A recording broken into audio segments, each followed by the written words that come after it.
What is peace, and how do we accomplish it? I find that peace is very much an Eastern idea. They talk about achieving inner peace, arriving at inner peace.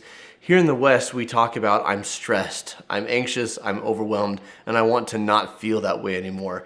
But not feeling that way anymore is arriving at a place of peace. Peace is strength of mind. Peace is what happens in your head, not what's happening around you. That your circumstances can be tumultuous. They can be trying, they can be taxing, they can be overwhelming, they can be sad and tragic, but that you are centered. Peace is being relaxed and calm and free from anxiety. I'm reminded of Master Oogway in Kung Fu Panda when he talks about the water. And he says to Shifu, your mind is like this water. When it is troubled, you cannot see clearly. If you allow your mind to settle, just like the water, the answer becomes clear. Inner peace, inner peace, inner peace. In my mind, peace is achieved through 3 steps. 3 phases, they're all interrelated. It's not necessarily one after the other. They all kind of happen together at the same time. But there's the mental aspect of peace, there's the physical aspect of peace, and there's the spiritual aspect of peace. The mental aspect of peace is knowing that, going back to Kung Fu Panda, right? Going back to Kung Fu Panda, the Tai Lung, what's his name? The tiger? The big scary tiger has escaped.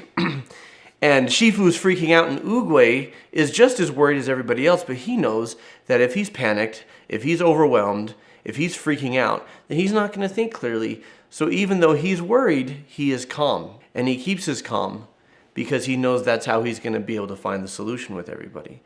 Mentally, achieving peace is recognizing that you have everything you need within you. You have all the tools, you have all the strengths, and if you don't have them, you have the ability to acquire them, to develop them, to face anything that happens to you in your life.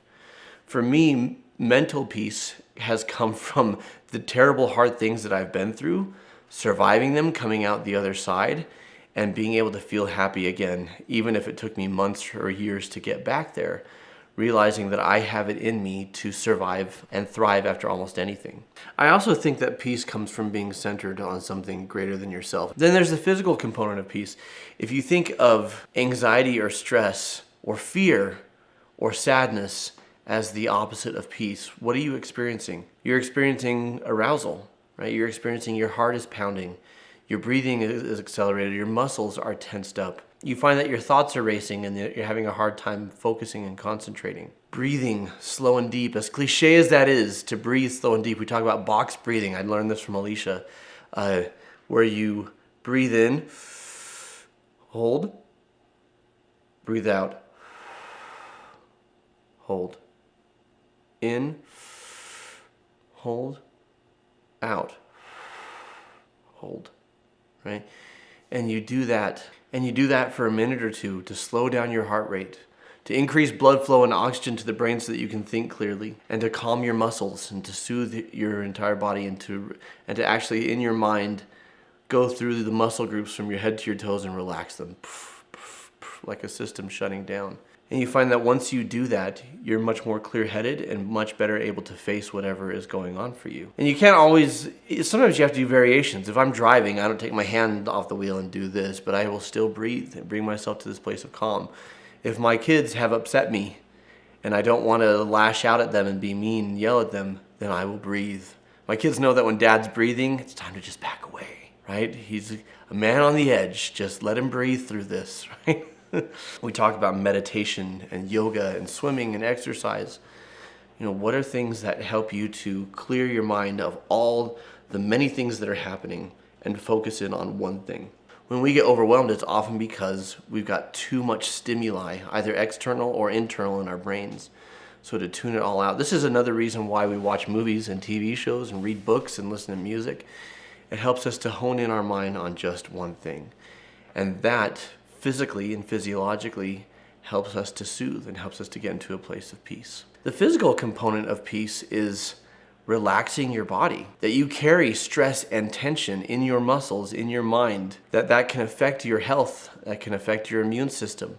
Making yourself be at peace physically, relaxed physically, will allow you to face things better than if you're falling apart.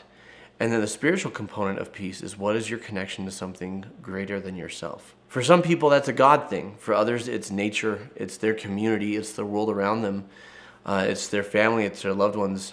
And for still others, their spirituality, the thing that is greater than themselves that they are connected to, is their higher self, their better self that they are working to achieve. By being in touch with that, by being in tune with that, you have something that you can trust in, something reliable, something that helps you to stay motivated and stay sharp and focused, and that can bring you peace. But how do we actually accomplish this, right? I've talked a little bit about what peace is in this video.